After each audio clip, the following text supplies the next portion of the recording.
திருப்பூர் தெற்கு தொகுதி அதிமுக எம்எல்ஏ குணசேகரன். இவர் சசிகலா அணியின் ஆதரவாளர். குணசேகரன் தனது தொகுதியில் வளர்ச்சிப் பணியை அதிகாரிகள் செய்யாமல் மெத்தனமாக செயல்படுகிறார்கள் என்று கூறி திருப்பூரில் உண்ணாவிரதம் இருந்து வருகிறார். சாலை ஓரத்தில் ஒரு சிறிய மேடை அமைத்து அதில் நாற்காலியில் அமர்ந்து உண்ணாவிரதம் இருக்கிறார். ஆளும் கட்சி எம்எல்ஏவே உண்ணாவிரதம் இருக்கிறாரே என மக்கள் ஆச்சரியத்துடன் அவரை பார்த்து செல்கின்றனர். சிலர் அவருக்கு கைகுலுக்கி பாராட்டுக்களை தெரிவிக்கின்றனர்.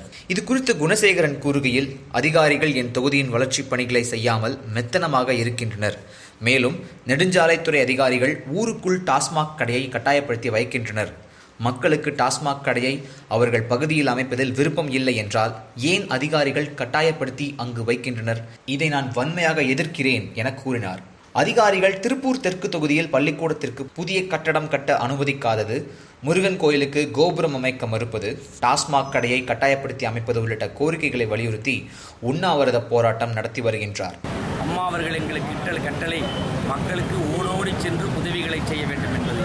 இன்று நான் இந்த உண்ணாவிரதத்தை மேற்கொள்வதன் காரணம் சில அரசு அதிகாரிகளுடைய மெத்தனப்போம்.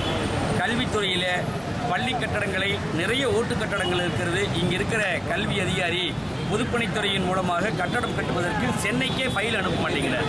அவருடைய போக்கை கண்டிக்க வேண்டிய சூழ்நிலை. நொய்யல் வீதி ஸ்கூலில் ஒரு துவக்கப்பள்ளியும் ஆரம்ப உயர்நிலைப் பள்ளியும் இருக்குது. அதை பிரித்து துவக்கப்பள்ளி தனியாக வேணும்னு கேட்ட ஆட்சியர் சரிங்கிறாரு, பள்ளிக்கல்வித்துறை அமைச்சர் சரிங்கிறாரு. ஆனால் இவர் எஸ்டிமேட் அனுப்ப மாட்டேங்கிறார். இது மாதிரி போக்க அவர் கண்டிக்க வேண்டிய சூழ்நிலை எனக்கு ஏற்படுகிறது. இந்து சமய அறநிலையத்துறை மூலமாக அருள்மிகு கொங்கநகரி கந்தப்பெருமாள் திருக்கோவிலில் தனியார் எல்லாரும் சேர்ந்து மெஜஸ்டிக் கந்தசாமி உள்பட ஒரு 40 லட்சம் ரூபாய்க்கு ராஜகோபுரம் கட்டி தரக்கு ரெடியாக இருக்காங்க. அவங்களுக்கு அனுமதி கொடுத்தா போதும். அமைச்சர்கிட்ட சொல்லிட்டேன், அமைச்சரும் HRNC ஆணையர்கிட்ட சொல்லிட்டார். ஆனால் 6 மாதமாக அவங்களுக்கு இன்னும் அனுமதி கிடைக்கல. அண்ணன் என்னை வாரத்துக்கு 2 தடவை கூப்பிட்றாரு. அவர் மனசில் என்ன இருக்கும்? அரசாங்கம் செயல்படலைன்னு தான் அவர் நினைப்பார். ஆனால் அதிகாரிகிட்ட நிற்கிறது தெரியாது. அமைச்சரும் சரின்ட்டாரு, சட்டமன்ற உறுப்பினரும் சரினாச்சு, அதிகாரிகள் அந்த பையில கீழே தேக்கப்பட்டு வைக்கிறாங்க. அது மாதிரி இருக்கிற அரசு அதிகாரிகளை கண்டிக்க வேண்டியது இந்த கடமை.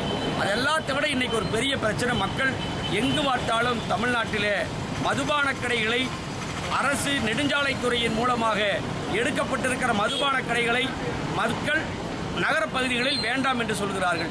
பொதுமக்கள் எங்கெல்லாம் மதுபான கடைகளை வேண்டாம், நடந்து கொண்டிருக்கிற கடைகளை கொள்வதற்கு அரசு சட்டம் இருக்கிறது.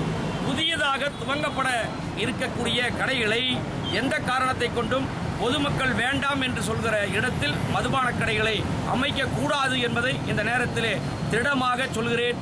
தன் கட்சி ஆட்சியில் இருக்கும்போது வளர்ச்சிப் பணிகள் செய்ய அதிகாரிகள் ஒத்துழைக்கவில்லை என கூறி உண்ணாவிரதம் இருக்கும் முதல் எம்எல்ஏ இவராகத்தான் இருக்க முடியும். கடைசியில் உண்ணாவிரத போராட்டம் நடந்தபோது திடீரென வந்த செல்போன் அழைப்பை எடுத்து பேசிய எம்எல்ஏ உண்ணாவிரதத்தை கைவிட்டு கடைந்து சென்றார்.